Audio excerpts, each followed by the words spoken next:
You want to be more English? Boleh. Satu. If you want to be more English, tak apa.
Assalamualaikum and a very good day to everyone. Welcome to Voices of MGSEB, series number 5. And today I'm truly honored to welcome our special guest, Dato Seri Haji Jusoh. I would say a reformer, visionary, and one of the most influential voices or figures in Malaysian education. And Dato Seri has served as Minister of Higher Education, founded the Imtiaz School of Excellence way back in 1999, and is now pioneering what he calls Andalusia 2.0. And so our session today will explore, the broad theme is on, I would say, Dato Seri's philosophy of success made easy and his bold ideas to nurture a new generation of Muslim scientists, technologists, and leaders with strong foundation on Islamic. And Dato Seri, you have worn many hats: minister, educator, and I would say reformer. And I was fortunate to serve under your leadership and to learn directly from you. One of the lessons that has always stayed in my mind is your philosophy that success doesn't have to be complicated. So can you tell us, to start with, about success made easy, or kejayaan dipermudahkan, what is it and why you believe that success actually can be simple? Assalamualaikum, and it's nice to be back at UMK. Was here before as a minister, now as a pensioner. It's good to still be useful because the function of mankind is to be useful. Khairun nas anfa'uhum linnas. Tak betul, tak betul. Okay. Basically, going through life, I do find success, you can be successful easily going through life. Oh, but there's a formula. There's a formula to it. When I was in the first task of when I was a minister of higher education, the prime minister called me and said, "Can we be in the top 100?" Yep. Of course, coming from the prime minister, I said, "Yes, we get it done." Said, "Give me 2 years." Said, after 3 years, UM came out to be in the top 100 in the world. Now UM is climbing to be for number 50 in the world, kind of thing.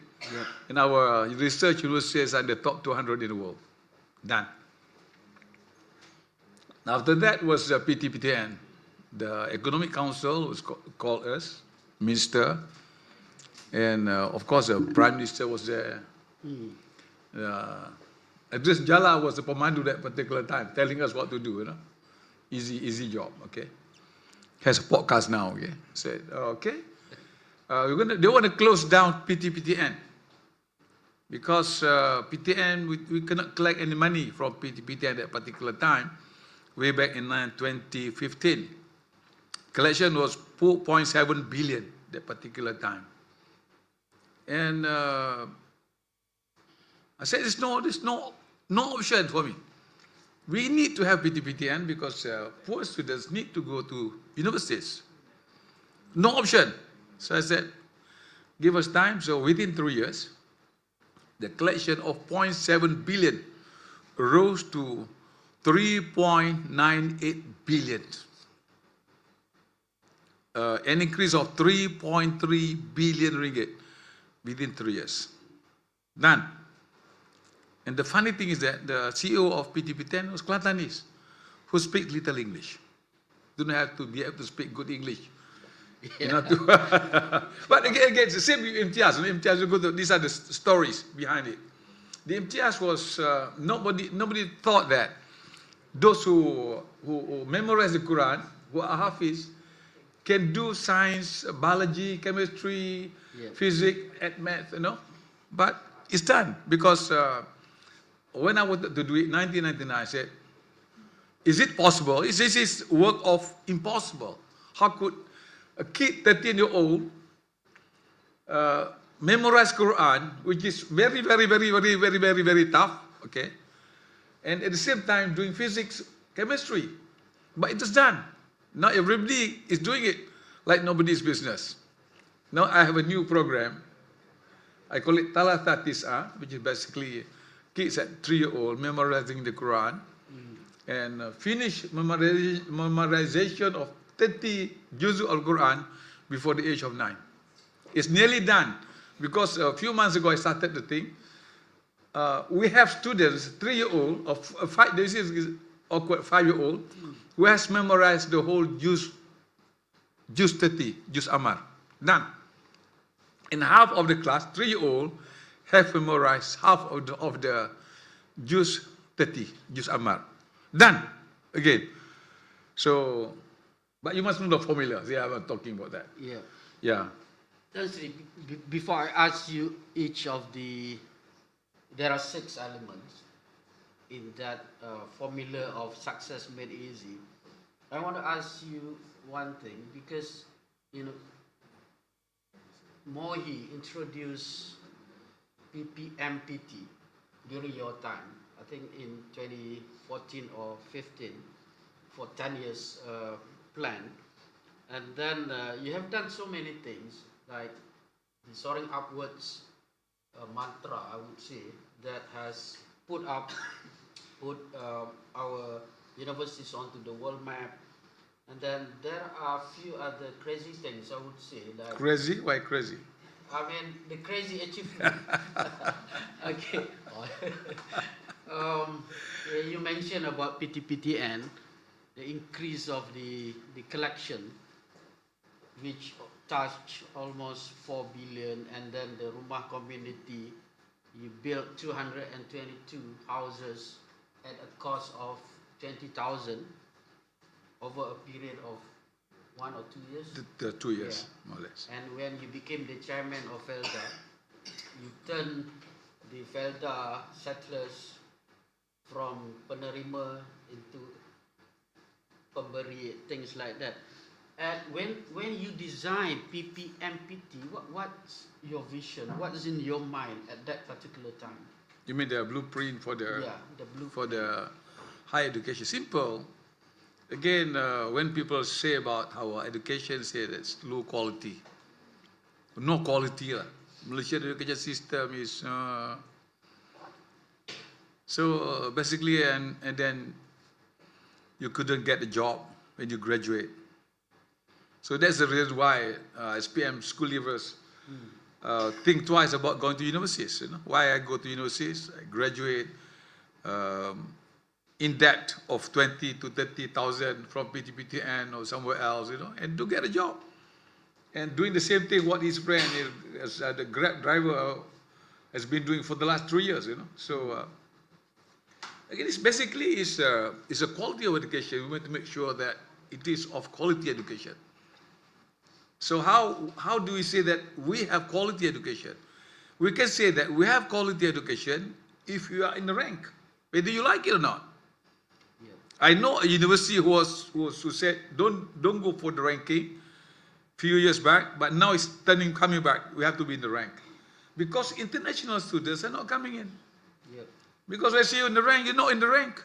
You know, you are in the 700. You know, we're not in the rank. You know, we have to keep on. You have to be in the you have to be in the rank, top universities. You make sure that they are employed. Yep. I'm sorry to say this because some lecturers are doing or teaching what they learned 10 years or 20 years ago to the present generation, which is becoming obsolete. Because you're learning what you know. You're teaching what you know. You're not teaching what the students should be learning, what is current. That's why you bring industry to the universities. But that's why we have 2U2I. Yeah. That's why we have CO faculty program. One of the best examples I can show is that Tony Fernandez painted the whole the aviary, the whole plane with UPM sign on it. Yeah. For free. For free. And you put life in universities when you bring CO, the real guy, to come and teach. But this is, I said again, ranking, employability. These are the major things. Then English is another thing. You know, you cannot be going to Kuala Lumpur and speaking Kelantan. You know? It's not going to work. Not going to work. So you cannot go and say this is elephant. You know, it should be elephant with a consonant. You know, so these are major things. You know? So I have to improve the standard of education, the real education. I became a star when I was in Istanbul. I said, we should be doing 2U2I and we should be doing learn and earn. And this is a new thing. Okay, you while you are studying, you should be earning rather than just studying. Because you have 4 years in universities, you should be allowed to work. What's wrong with it? In Islam, after 13, I learned this from the chairman of the Islamic Bank in Jeddah. He said, you should be allowed to work. But in our system, present system, you go to university, you do work. Entrepreneurship, dean of School of Entrepreneurship. Make sure that you can sell ais kacang or jual tudung, the girls can jual tudung while they're learning. Side by side, you know. You have to arrange your curriculum as such that they should be allowed to do the job while they are learning. So learn and earn, I call it. So these are the things that should be emphasized in our learning program. Okay, Tan Sri, yeah, you mentioned about Istanbul. I remember vividly of that event. You were with me in Istanbul? Yes. Because Tan Sri was invited to deliver ministerial lecture and was given 10 minutes. And Tan Sri said, "No, I'm not going to talk for 10 minutes. You go and negotiate with them. I need at least 30 minutes." And I had to negotiate. So you have a hard time. It was really hard because we really had to convince the chairman of the ERI to give a special slot for Tan Sri, 30 minutes. Other ministers only 10 minutes. When we finally got the yes, I think after midnight, and then I went to sleep. But Tan Sri gave a wonderful speech, received standing ovation from, I think, almost 3,000 participants on that day, sharing the Malaysia experience. So that's one wonderful experience, working under pressure. Okay. To make it happen. Did I give you a lot of pressure before? Yes, a lot. When I joined Mohi, the first month, Tan Sri said, "Follow me to China." I said, okay. And we had to negotiate with Alibaba. Then I was given a task to bring Alibaba to collaborate with university. There are so many things that I can share. But anyway, Tan Sri, back to this, the philosophy or the foundation of the success made easy. There are 6 elements. Yeah. And probably Tan Sri later on can try to relate to the events that were happen those days. The first one is about knowledge, communication. Before that, thinking, communication, action, law of nature, hukum alam, and blessing. So, could you briefly explain, share with us all those elements and why they matter for anyone striving for success? As I said, there are 6 factors altogether. Whatever you want to do, it got to start with understanding. It's got to start with knowledge. You must know. You must have the knowledge of what you want to do. You want to repair a car, you don't know how to repair a car. You may have to send a car for second workshop after that. Simple as that. You want to teach entrepreneurship. You must know what entrepreneurship is all about. You want to teach Sharia, you must know Quran, you must know Arabic. If you don't know Quran, you don't know Arabic, you cannot teach Sharia. Simple as that. So you cannot be successful unless you have the knowledge, basic knowledge. And basically, the Arabic phrase will say, "Man arada dunya fa'alayhi bil ilm." So if you want success in the world, you need knowledge. Man arada al-akhirah, if you need the world after, you also need knowledge. Man aradahuma, you want both of them, you need knowledge. That's basically, everybody would agree with me that it's got to start with knowledge. Okay, we'll stop on knowledge. But secondly, this is one of the biggest failure is there's no right thought. Thinking is not quite right. You don't know what you want. If you come to university and say, "I want to go to universities and I want to graduate." If you don't have a timeline, you may end up 10 years. But basically, usually say you have to graduate in 4 years. You must have a timeline. This is where you want to be successful as an entrepreneur. You want to make your first million. When? You must have a timeline. 2 years down the line or 3 years down the line. It's got to be fixed. That's why I said as the thinking part of it. I can elaborate, you have to be focused, but it's getting to be quite long. And number 3 is communication. What people don't understand is you want to get things done, you must be able to communicate clearly what you want to get it done. And they say it's very difficult. Very difficult lah, He's not listening. He's not listening because you're not buying him the latte. No. Or in the kampung, if you cannot buy him teh tarik, it's not going to work. So I said communication. I told almost everybody, if you want to communicate with anybody, in the kampung is teh tarik, nasi lemak or roti canai. That's it. In places like this is latte, croissant, muffin. It depends on where you are. So communication is there. Once you start being able to talk And communication is two-way. See, unless you can sit down, talk freely from your heart, there's no communication. It's always been one-way communication. I want to get it done like this. I'm lecturer and I'm the boss. I'm the dean of business school. So say, you listen to me or you get out. Something like that. It's not going to happen. When we talk about communication, it's got to be two ways, okay? And same thing, okay. PTPTN was one of the things. Well, say when the Prime Minister said, you know, that Majlis Ekonomi Negara, not the Prime Minister, no? The Economic Council said, we have to scrap off PTPTN because it's costing the government too much money. It's costing the government 5 billion a year. Yeah. Too much money. So I said, give us time. So what we did was we communicate with students. How? I even went to the extent of saying that if PTPTN is being rude on you and not listening to you, when you cannot pay, come, give me a call, give me a message, you know, give me a SMS, you know. There's got to be two-way communication. You want to engage with students, you want to get with voters, political parties, but you cannot engage with them because you don't speak the language. What is it they want? How they speak? If they are upper class, you speak to them in English.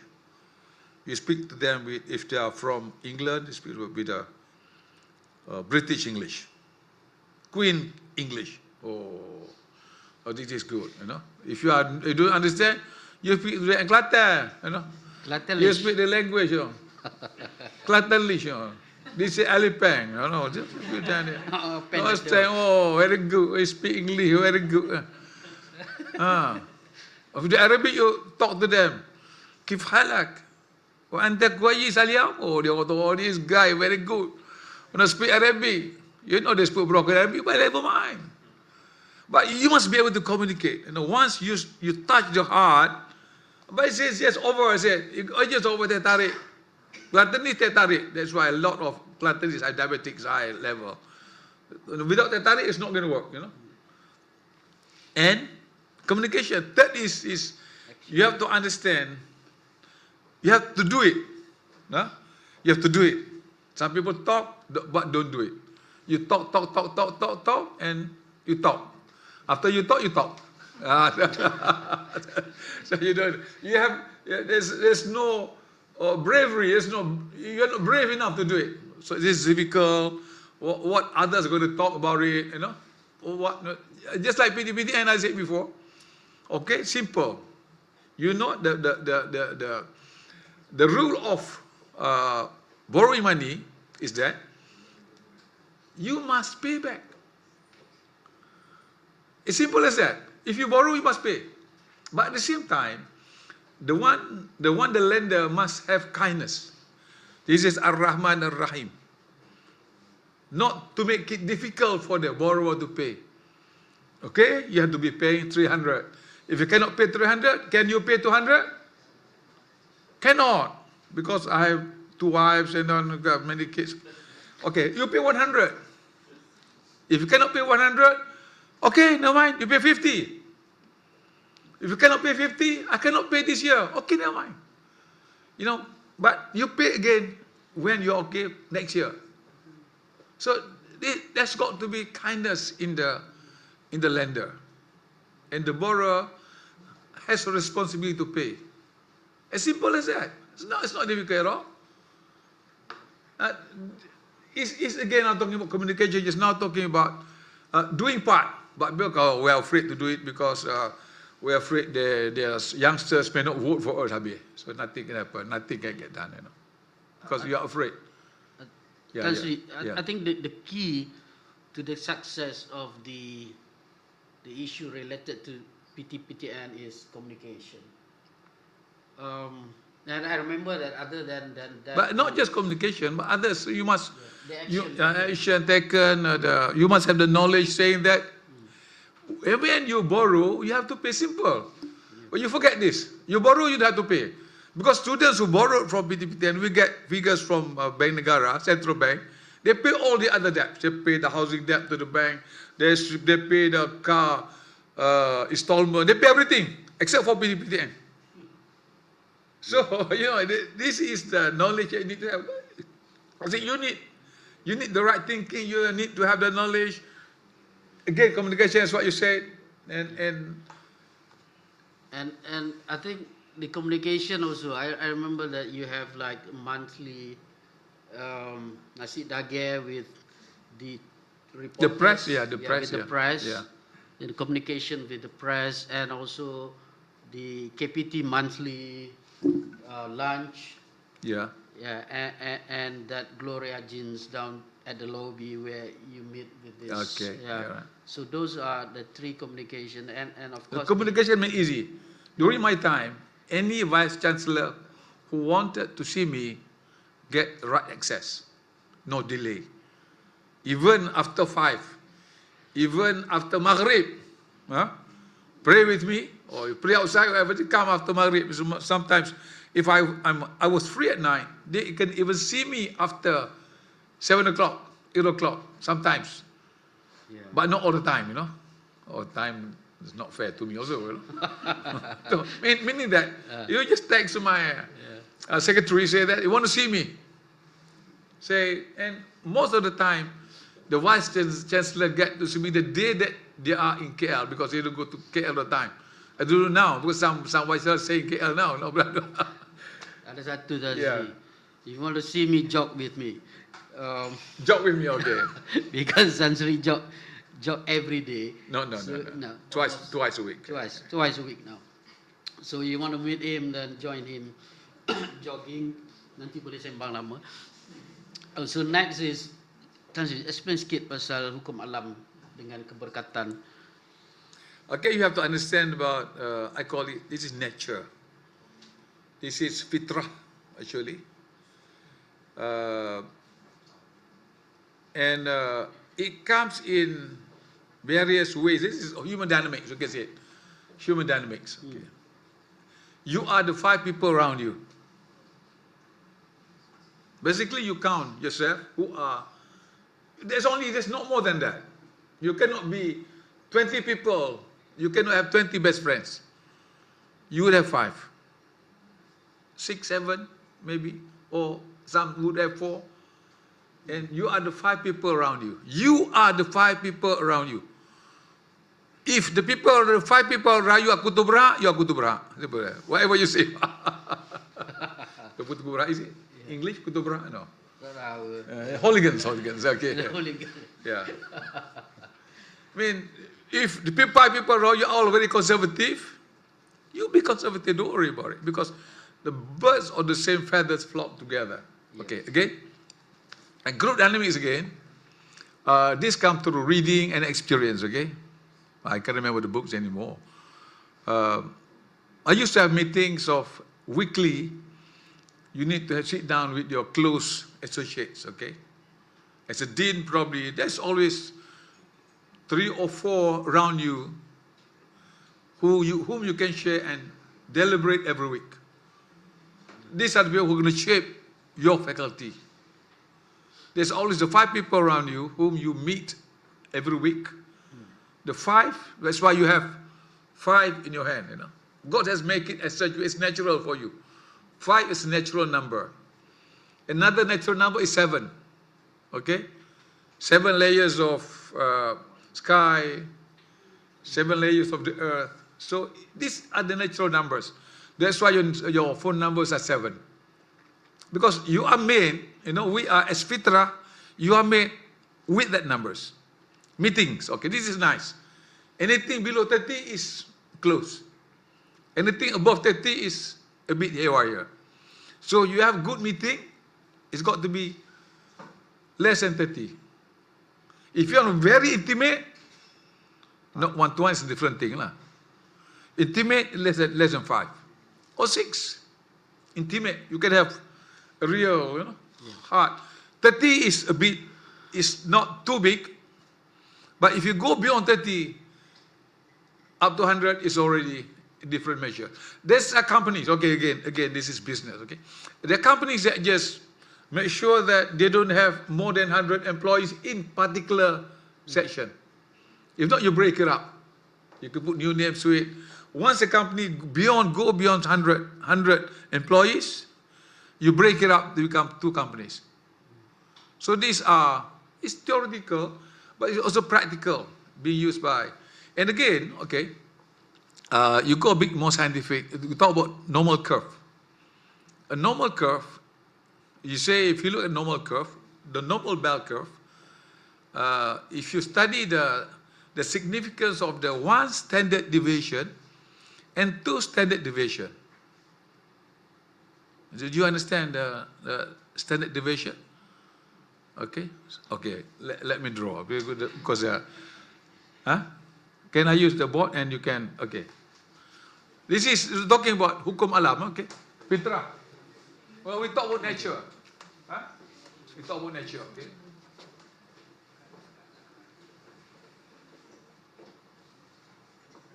It's normal curve. Boleh? Can you get that sound? Okay. This is normal curve. It is normally 1 standard deviation. It is 2 standard deviation. This is around 3% of, if there's 100 of them, the 3 are here and the 3 are here. If you have 100 students under you, there's always 3 who excel. Very good. There's 3 who never learn. No, never learn. Don't worry. They will never learn. You'll be wasting your time. They will never learn. Okay?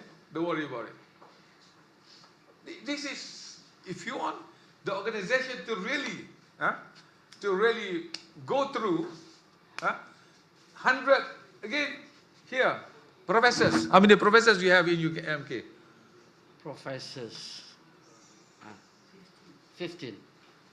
15. Full professor. Yeah, 15. Say lecturers. Okay, 100 lecturers. Lecturers probably 500. 500. Or Okay. 500. Yeah.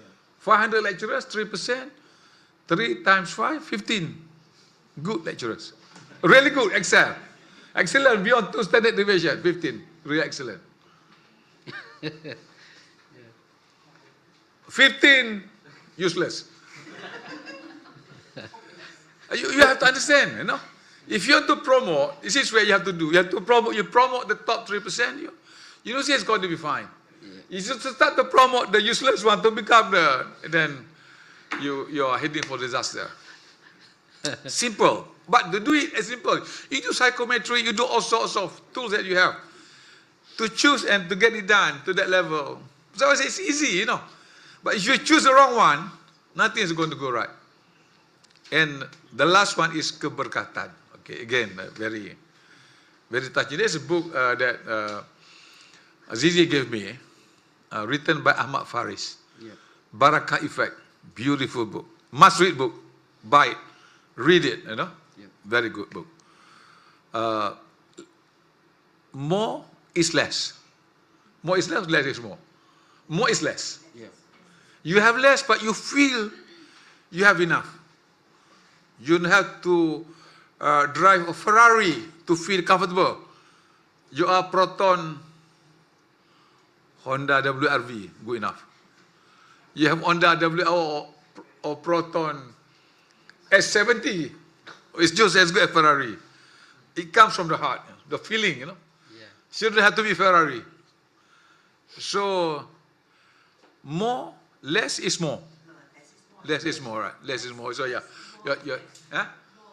More with less. Okay, now you're checking for me. Thank you very much. Fit to be the dean. Yeah, it's a very good book. Okay, a must-read book. If the Baraka. Yeah. Baraka, say if you look in my life, you can say that I'm also a politician. You like it or not? But I don't have problem with politics. Here and there, that's my here and there. But you know, I grew up in politics without having to buy votes, you know, without having to use money politics. Yeah. It's just there for me because, you know, you do it with full sincerity. I became minister easily. The phone call, oh no, you're appointed as minister. Hey, betul kah? Some people go in, you know, make sure that they go to Prime Minister's house, sleep with him day and night kind of thing, for months and years to become minister. I became a chief minister just like that. You'll be surprised. So this is Baraka in life. Again, I thought about how Imtiaz grew to Ulu Albab. Okay, suddenly I became a chief minister, Meliptau Terengganu. So of course, Imtiaz became a Terengganu State School, tapi science. And then suddenly I was not the chief minister. Suddenly, for whatever reason, okay, you can Google. Okay. And I became the chairman of MARA. And it developed into MRCM Ulu Albab. Well, when I was chairman of MARA, I went to brief KPM. This is a new concept, nice concept, where staffy students learn science. Yeah. They, good, very good concept, very good. But they didn't do it. And suddenly I became Minister of Education. Dato, when are we going to do it? So there's a Baraka. It just flow with you, and God, Allah place you where. Yeah. Again, this is Talat Tatis yeah. Probably because of my track record, it took me 4 years to convince people that Imtiaz was the school, a school of excellence. Now it took me only 4 months to have 4 centers of Talat Tatis. Betul, Tan Sri. Yeah. I think, the Baraka effect. I remember that Imtiaz started with 7 students, which you can relate to Ashabul Kafi. Ashabul Kafi. Yeah, and no funding, no trust at that particular moment. And now I think you have berapa puluh Imtiaz, Ulu Albab, and Ulu Albab model been practiced throughout the country. And that is one thing. And also as a politician, I remember asking Tan Sri some time ago that why you never talk politics with us, government officers, because I think he spent most of I the talk time. politics, but you don't understand. Yeah. In subtle manner, I was talking politics, but you don't understand. You didn't realize it. Too naive. But the focus, I think, I remember that you said that, just do good things, and that good things will cover that politics. You shouldn't focus too much on politics. Yeah, because you're professors, You're learned people. If you think something is good, then you will do it. So I don't have problem with, some people have problem with VCs, I don't have problem with VCs where I was the minister. Really, I don't have problem with VCs. And some VCs are not just normal VCs. Some VCs are Tan Sri, professor. Oh, is it? No, easy. I'm a professor, one thing. I'm Tan Sri, You are only Dato Sri. So, we talk because we talk. We communicate. I said, effective communication was there. And VCs, they want to be listened to. And if ministers don't listen to VCs, they say, it is so smart, it's just no more degree. Tan Sri, we're going to take a break after this. But before that, I think I really like what you mentioned about that we are actually the average of the 5 people that we surround ourselves with. Actually, I think that one was said by Jim Rohn.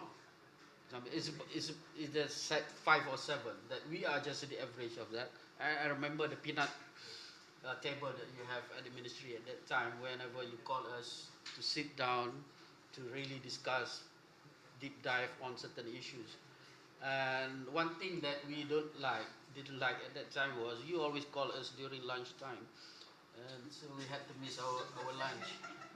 I want to make sure you're trim, well. So I also miss my lunch. so after a few times, that we got to have early lunch, because we never know that Tan Sri would call us at any time during lunch. So, but anyway, before we take a break, quickly, Tan Sri, of these 6 elements, which one that is often missing today, especially in education and leadership. I said action. Action. People know what to do, but people are not brave enough to do it. You know, that's why I was narrating ayatul Quran just now. Ya ayyuhalladzina amanu lima taquluna ma la taf'alun. You know, to those pious people, why you're not doing what you are saying? That's and then there's no, you're not brave enough to do it. You know, you don't want to take the risk. You don't want to take responsibility. You know, you can say it's easier to say, but you know, it's not easy to really do it. Yeah. Okay, Tan Sri. Thank you so much. Kita take a quick break. Yeah. And then kita continue lepas ni. Okay.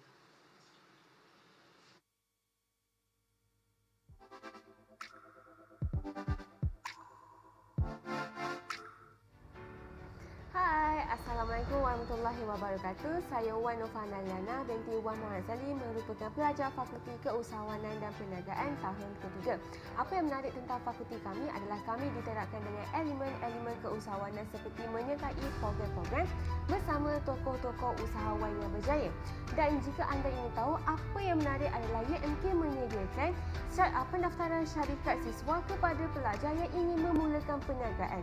Apa yang menarik tentang SSU? Okey, SSU ada dua benefit, iaitu akan memberi pinjaman kepada peniaga mikro, dan yang kedua akan memberi mentoring dan coaching secara percuma kepada pelajar yang ingin memulakan perniagaan.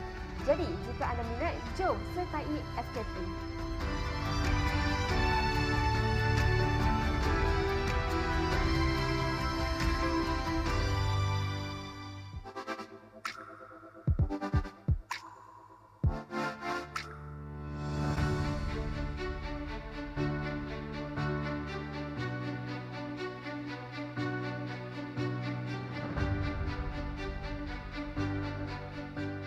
Hai, nama saya Noor Anika binti Muhammad Fauzi dari Fakulti Seni Bina dan Akademik Universiti Malaysia Kelantan.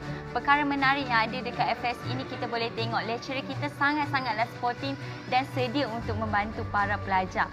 Lepas tu kita punya fasiliti sangat-sangatlah mencukupi untuk pelajar melakukan kerja diorang. Kita punya kelab juga dapat menyediakan event dan trip yang sangat-sangat menarik untuk pelajar dan pensyarah. Cabaran saya sebagai seorang student di FS ini, saya kena menghasilkan banyak design, tetapi dengan ada teknologi dan AI, saya dapat menghasilkan lebih banyak design yang menarik dan kompleks. Ambil kos ni tak susah pun, cuma kalau ada minat semuanya jadi. So korang yang nak join kita dalam Fakulti Seni Bina dan Akademik Universiti Malaysia Kelantan, boleh join kita sekarang.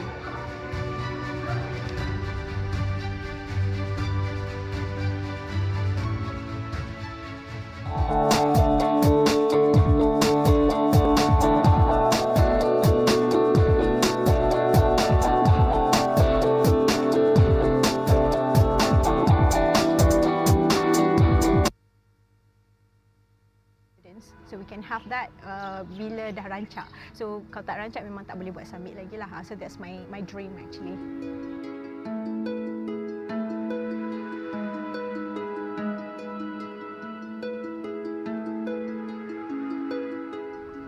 Assalamualaikum warahmatullahi wabarakatuh.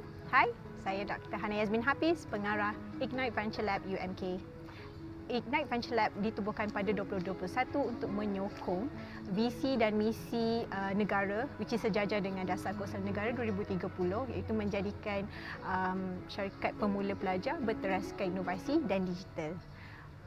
Ignite Venture Lab actively involved in building new startup yang berteraskan inovasi dan merancangkan syarikat pemula yang berteraskan inovasi dan beridentitikan khusus program yang dipelajari oleh pelajar-pelajar tersebut. So dengan ini harapan kami Ignite Venture Lab boleh menggerakkan lagi agenda keusahawanan universiti yang berteraskan inovasi dan digital, dan juga kami menyediakan ruang latihan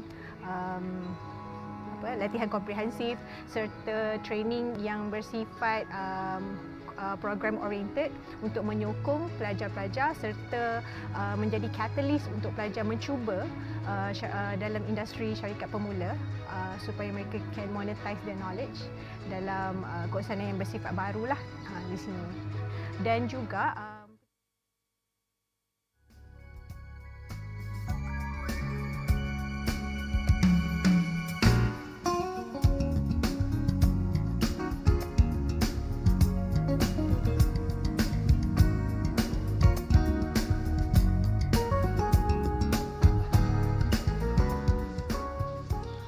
Okay, welcome back. We're going to continue with a few more interesting questions. Tan Sri, you haven't just spoken about ideas, but you turned them into action. We mentioned about PTPTN, but if you'd like to, before we go to the Andalusia project, would you like to share a little bit about the Rumah Community Project and Sedekah 300 when you were chairman at Felda? Simple.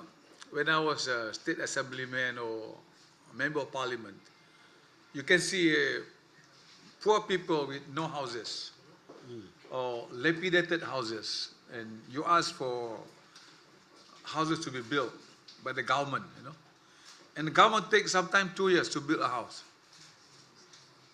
Application, tender, and everything, So somehow I work together with those who give the money. Said, can we build a house simple within a month? So I was lucky because we have polytechs and college community with us. Yep.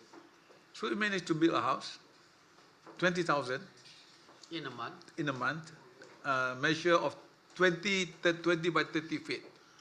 Within a month, we get it done for 20,000. So nowadays you can see houses at 50,000 a house.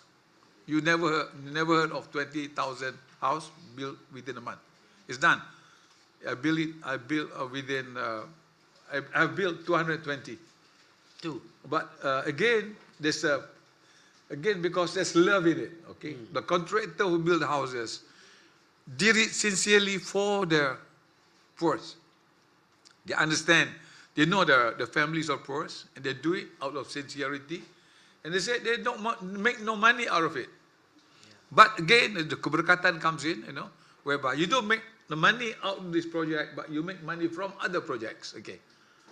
Yeah. This is where, and because there's love in it, there's you're fulfilling your responsibility to help the poor. Okay. Number 3, the one is Sedekah 300. When I was the chairman of Felda, say the Felda settlers, 100,000 of them get duit raya Every year. every year, and it costs the government more than 30 million. When I became the chairman of Felda, Felda was very poor. Yep. It's got a bad debt of 10.7 billion ringgit. I came at the wrong time. I should have come 20 years ago. So I have to be using old cars, lesser amount of allowances. Never mind. But I enjoyed my stay at Felda because I said, things have to change. How could people with 10 acres of land receive 300 duit raya? It's wrong. When people in the kampung are not getting anything out of it, something. Yeah. So I said, it's time for you to be a good man, to be a good Muslim. And a good Muslim is a giver. Yeah. Actually, the Malays, the Felda tellers are very easy people. But you must be able to communicate with them. Yep. So that if you want to go to heaven, for sure they say yes. To go to heaven, you have to be a giver, not a taker. Yes. And I said, I use the word, khairunas anfa'uhum linnas. Good people who can be beneficial to the others. And use again one more time. 100 of times say it. Al-yadu ulia. Upper hand is better than lower hand. Oh, very good. Very good, Dato Seri. So I say, instead of taking 300, I reverse it. Within a year, I reverse. I said, so you're not getting any more duit raya, you're going to be giver this year. So I collected 10 million out of it. Yeah. So that's why we call it sedekah 300, because they used to be getting 300. Now at the same time, they stop taking that money, they give. This is now it's all about the mind. Pemikiran is one of the factors, but pemikiran comes through communication. You don't say you go there one time. So I said, I sometimes repeat 100 times. Huh? But not me lah. Some of the officers, I ask them to repeat 100 times. Huh? So it's a communication. It can be done. As soon as you can change the mindset. I used to learn from sociology. Changing mindset is very difficult. It takes years and years and years. 1 year, done. So these are if you have the right recipe, of course you must have the right knowledge, say that in Islam, being Muslims, settlers said, betul atau? So when you say that, you are done, And of course, you must have tarik with them, tarik nasi lemak, roti canai, I put weight when I was Pussy Felda. So again, right communication, you must be brave enough to do it. If you are afraid, what is going to happen to the government if they don't get duit raya and they don't vote for the government? These are, you must know hukum alam. You must know whom to contact first. You get to the top 3%, and you get to the imam, you get to the bilal, you get to the people to do it. So inshallah, these are the two things that I say I'm proud. I'm blessed. I feel happy that I could have done it successfully. Okay, Tan Sri. Now let's move on to Andalusia 2.0. You started Imtiaz School of Excellence way back in 1999, and before that you have like Quranic Excellence program, and after many years, then you introduce now Salasatisa, and but my first question is, what inspired you to call it as Andalusia 2.0, and what lessons from Andalusia's history that you think are missing today? Basically, I went to Jordan for my Arabic, but it's not a real. It's just there is a language center which anybody can enroll, but you don't have to pass, your exam. And I went there with my wife, my family, 3 kids went there. I do take sabbatical leave like you all, I create my own sabbatical leave, so don't worry about it. So I was the boss and says, I left my job, said somebody to take care of, say I went out to Jordan for 10 months. And in the classroom, while we're doing Arabic, and we learn about Al-Khawarizmi. The Khawarizmi is the one who invented algorithm. Algebra, algorithm, which is the basis of artificial intelligence. So artificial intelligence you have now is derived from algorithm, and algorithm is based on algebra invented by Al-Khawarizmi. There is no artificial intelligence now without algebra from Al-Khawarizmi. And you have Ibn Sina, which the invented, the one who started to hospitals, Kanun al-Fitib. They very rich. I was surprised, We were so good before that led to the renaissance of the Western world. So I said, why we're in the rut, if you are so good before? So if you go to this I found later. But my thinking at a particular time, because we are not balanced in our approach. We are too spiritual without understanding the sciences. So that led me to the formation of Imtiaz in 1999. I was at a particular time was deputy minister. We have Mara under us. So I told Mara DG, particular time, can we have this? It's very good. And I spoke to the minister, I don't want to say the name because you're going to know it. I said, can we do it? He said, very good. But they didn't do it. There's no action, same thing all the time. So I have to fork out my own money, shared among friends, We started with schools, we rented a school. It's not rent, it's given free to us. It's a Wakaf building. And nobody wanted to go there because, it's leaking. And there's holes on the floor, there's holes on the wall. And I call it the best school in the world. So, Nobody believed that. Nobody believed at that particular time. So what we have to do to get it done? After 3 years, where they have gone through the PMR, after 3 years. Yeah. Form 3, Form 4. Yeah. So the result was good. And they memorize the Quran, the people start to come in. And it becomes history after that. It becomes Ulu Alba, we call it Atari, we call it Ulu Alba, Yeah. But basically, again, the scholars, okay. And right from the beginning, I want to develop this holistic scholar, Khawarizmi, Ibn Sina, Ibn Khaldun, who are balanced, so that we can recreate the golden age of Islam. But after going through the whole thing, universities are not ready for it. Universities do not, even here, because that's a framework that you have. That's what the framework you get from Yale. That's framework you get from Harvard, Stanford, Oxford, that knowledge is separated. One is spiritual, one is physical.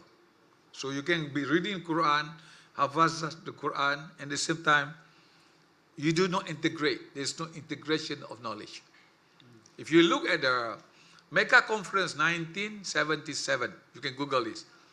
300 of Muslim scholars gathered in Mecca, and they said the issue of Islamic education is dualism, because we don't combine the knowledge together.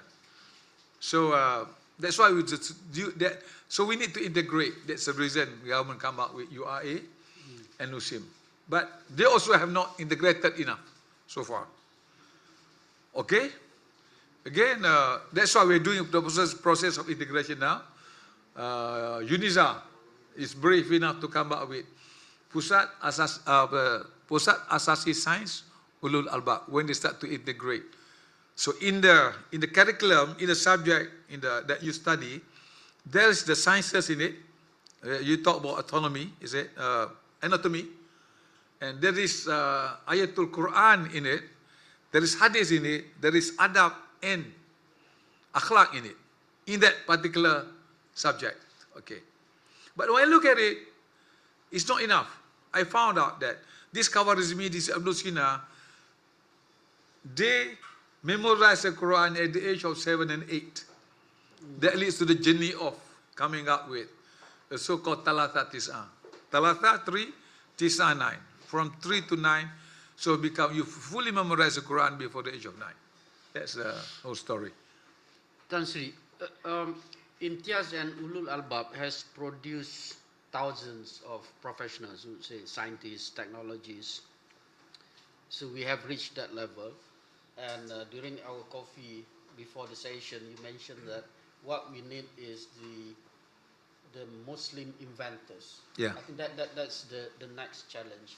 And what is your hope of this Salasat Tis'a project would fulfill that gap or that vision? You said those, as I said, it's got to be integration of knowledge. It's not just Quranic knowledge. It's not just scientific knowledge, where the scientific knowledge and Quranic knowledge merge. Because knowledge is Islamic. So there's no such thing as Islamization of knowledge. Sorry. They don't have to Islamize knowledge because knowledge is already Islamic. So you have to integrate. So once what we are doing to the 3-year-old until 8-year-old is that we develop the mind. This is what people don't see. Once you make them to memorize the Quran, the neurons, the dendrites, the brain cell are going to be fully developed. So you're going to have a fully developed mind by the age of 9. So you can do anything with the mind. It's a fully developed mind. Probably the 9-year-old mind is as good as 15-year-old mind, probably. Because you train the mind to be developed. The mind is, you have to stimulate the mind. The mind, if you start, the old people get nyanyo because they don't stimulate the mind. I don't want to think anymore. Say, no, I don't want to think anymore. No? When you stop thinking, your mind collapses. Your mind don't want to, it's not, the brain is the most beautiful thing created by Allah, you know. You stimulate the mind, it keep on growing. There's no such as dead mind kind of thing, you know. And that's why you see that we have an old man, a 100-year-old man who's still good in politics, is not taught still because he stimulates his mind, you know. Yeah. For good or for bad now, you know. Nancy, you went through quite a significant challenge during the imtiaz, and now you introduced Salasatis. What was the challenge? Because people might question why start so early to memorize Quran. Logically, you know, most would say that how can a 3-year-old can memorize Quran, but and you push for it. So because the first formula for success is knowledge. Because this guy doesn't have the knowledge. That the golden age of the mind is when you are 3 to 6. That's the golden age of the mind. And of course, you have to be able to stimulate the mind in the way that the 3-year-old want to do it. This is where the learning through playing. That's why the pedagogy has to be right. No, but these people don't understand. That's why you can see a 3 or 4-year-old speak good English just by listening to the TV, you know, YouTube. So we're wasting the 3, 4, 6, 7-year-old mind by neglecting them, allow them to play for no reason. But they can play, no problem. yeah. But this is where you stimulate the mind. But people don't understand how mind function. And if you put it right, these are the ingredients of building the scholars in the future. That's why I call it Andalusian scholars. Yeah, I think, I agree with that. Because I also read about the education system during those days, during the Abbasid and then Andalusian golden age. Macam mana nak balance, you know, how does the model of Salasatis because it's different from Imtiaz, which started much later at age of 13. Now, from 13 you move to 3. To 3. Balance both, nurturing strong faith while building future scientists and innovators. Kat mana, when should we inject that problem solving, the logical thinking, and the more advanced into that process? Somebody asked me, when do you do tadabbur in Talata Tis'ah? I was surprised when I heard that question. Said tadabbur to the 3-year-old. So, when in the beginning I was stunned. I said, good question, you know, but you know, but it's got to be a practical question. You know, you don't really. But in Talata Tis'ah we make sure that they understand Arabic. You know, they must be able to count. They must be able what is samak, what is earth, no? What is al-ard? They have to understand what they are reading. The problem with the most of us is that we don't understand what we are reading. And then when they go to probably to Imtiaz, when they are 13-year-old, probably you can start to do a bit of tadabbur, you know, understanding and reasoning coming in, you know, logic has got to come in, thinking has got to come in. Why are we doing this? Questioning, a lot of questions, you know. It's stages. Once you go to the universities, it's got to be another level of tadabbur, you know, because it's got to go with stages. Tansi, time is quite limited, but let's move to the the last segment, on the national impact, how do you see, your vision of the Andalusia 2.0 would help Malaysia tackle big challenges? In terms of this, one is weak innovation, and if you zoom into the Muslim OIC countries lack representation in high-tech industries. Recently, in the GII, Global Innovation Index 2025, instead of moving up, we fall down one position. And I try to study deeper, look at the input sub-index and output sub-index. We are doing quite well when it comes to input sub-index, but the output is low. So which shows that there's a lack, there's a leak, which we call it as innovation efficiency ratio is low. Dia tak macam tu. So I'm thinking that how this, in the future, that this group of people, children that we are nurturing can fill that gap. Thinking. The word, what is missing is thinking. Yeah. It's number 2 in the list. You must have the knowledge. You must be able to think. And then, in order to think, you have to be able to question why. Now, of course, you cannot. There's a limit to what you can, because it's ugly and knuckly again.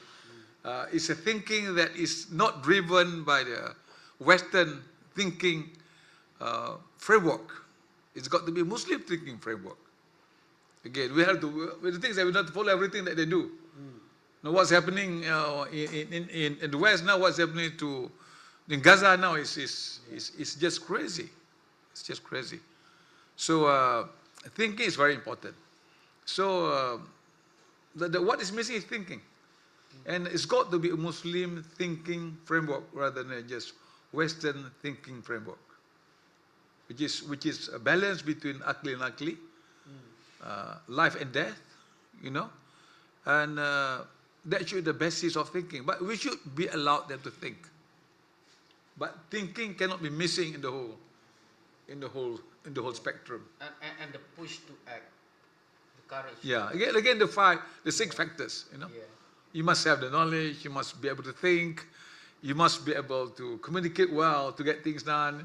You must be able to brave enough to get things done. You must have leadership in there. Yeah. And you must understand the hukum alam. Nature. What is natural for it to be sustainable. And the Baraka comes in. And Baraka make it easy for you. Allah will make it easy for you to achieve your whatever you want to achieve. And also I think the how to sustain and scale it.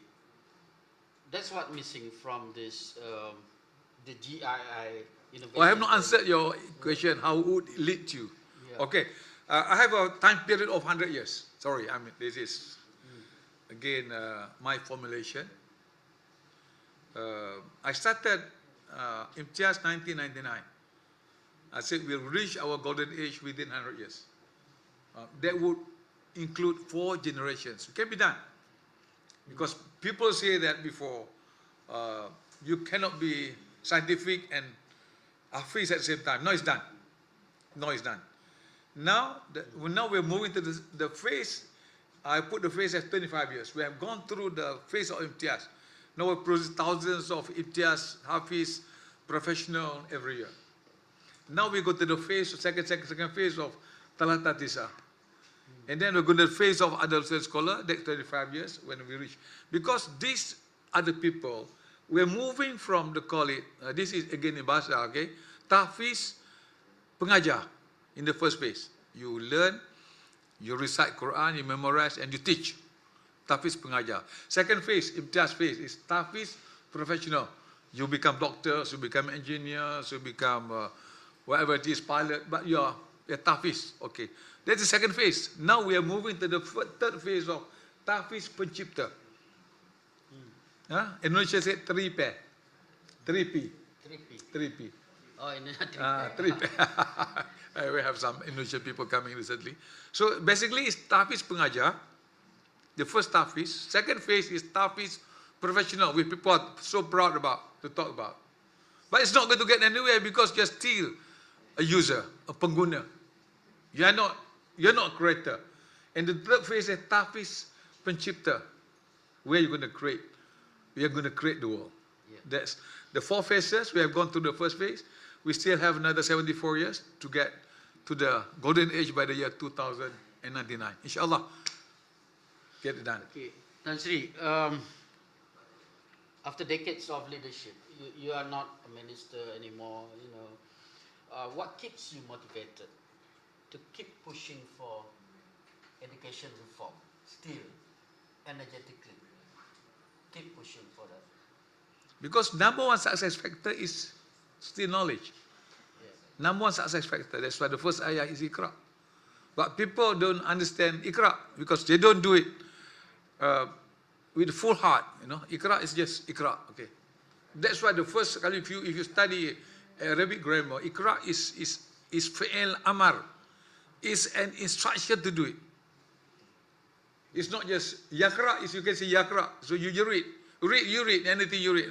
But it's Iqra. Iqra is an instruction from Allah for you to have knowledge.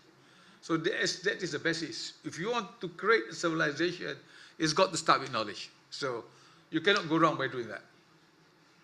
Okay. Tan Sri, thank you so much for sharing your vision from Success Made Easy to Andalusia 2.0. Your ideas remind us that success is not just about knowledge or technology, it's about balance. I would say the faith, the thinking, the action, and the blessings. So as we end, one final question, very short one, short question, short answer. If you could leave one message to the next generation of Muslim youth who want to succeed in both faith and science, what would it be? Be balanced. Be balanced. Akli and nakli. You put it together. Integrated curriculum in universities. And if you are balanced, you are successful. It's the right in the left brain, where the two comes together. Inshallah, that's what humankind is all about. Okay, that was Tan Seri Idris Jusoh, my mentor and sifu, a leader with a vision to revive the spirit of Andalusia and to create a new generation of Muslim scientists, technologists, and leaders. To our listeners, I hope you are inspired to see success as both simple and meaningful. Until next time, stay curious, stay grounded, and keep learning. Terima kasih, Tan Sri. Terima kasih sama-sama.